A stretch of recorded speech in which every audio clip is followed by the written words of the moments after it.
Applause for firefighters who walked out on their watch in Norwich today. Firemen from Sprowston Fire Station were among thousands who went on strike across the country in a row over pensions. The Fire Brigade's union said it was a warning shot to the government over members' anger about making them work until they're 60. These negotiations have been happening for 2 years now, and the government have decided that they don't want to negotiate anymore with us, and this is the action that we've been forced to take. What would necessarily be the greater risk?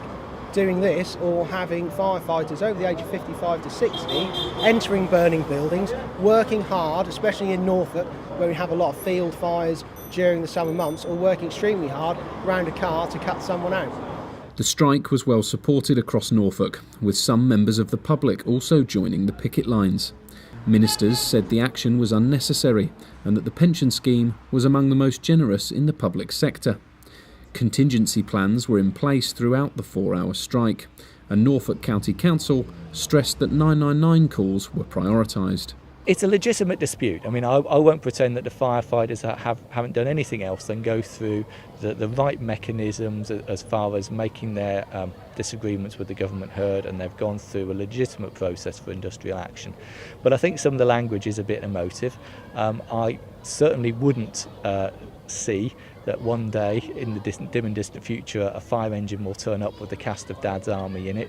I don't think that's going to happen at all. It is a much more complex situation than people are making out. The strike meant tools were downed and some of the county's fire stations were forced to close. But there was still some public support for the firefighters' cause. 60 is, sort of not a hugely old age, but if you're going to be on the front line of something as active as that, one does question whether you should be getting everybody to work to that age. It's not necessarily in kind of the public's interest if people in their late 50s who aren't physically well are being, made to kind of carry on working under those circumstances. Obviously they put their lives on the line every day, and they need to shin up ladders and do quite physical activity.